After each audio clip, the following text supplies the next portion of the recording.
शिवसेनेच्या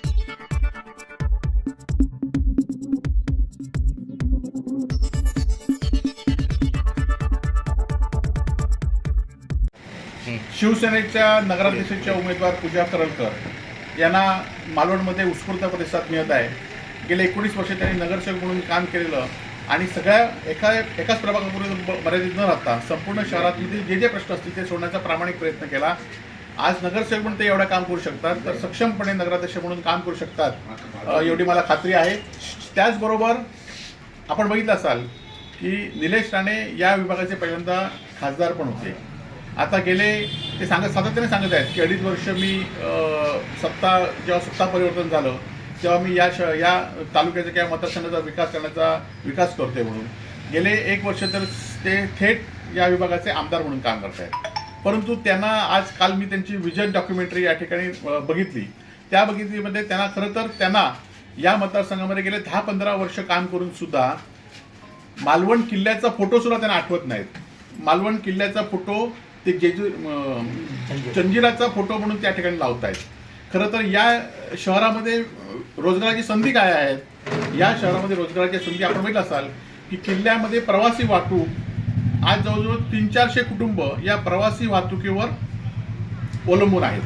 या प्रवासी वाहतुकीमुळे आपण बघितलं असाल की बोटी जी ने-आण केली जाते त्यातनं एक वेगळं पण असतं की संपूर्ण महाराष्ट्रामध्ये असं होडीतनं पारंपरिक होडीतनं कुठे एका किल्ल्यावरून एका जागेवरून किल्ल्याच्या जागी ते लोक जाऊ शकत नाहीत आणि त्यामुळे आमची ही परंपरा आहे आणि आमचे वैशिष्ट्य आहे।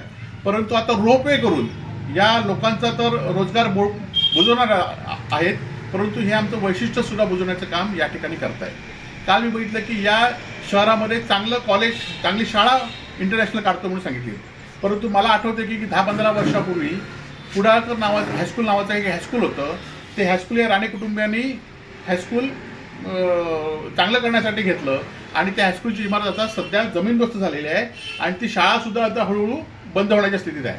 त्यामुळे माझी मालवणवासियांना एक नम्र विनंती आहे की या शहरातला विकास, या शहरातल्या माहिती असलेल्या, स्वतःच्या निर्णयावर अवलंबून असलेल्या ह्याच पूजा करलकर करू शकतात।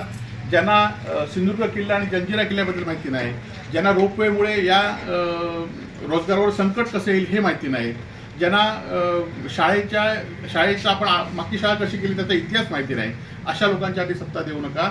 आणि म्हणूनच हे निवडणुकीमध्ये पैशाच्या विकासावर न बोलता, कारण आज कुडाळ मालवणचा रस्ता असून देत, कसाल मालवणचा रस्ता असून देत, कणकोली आचराचा रस्ता असून देत किंवा शहरातले रस्ते असून देत, हे रस्ते पूर्णपणे आज कशा पद्धतीने गेल्या वर्षभरात झाले हे आपल्या सगळ्यांसमोर आहे।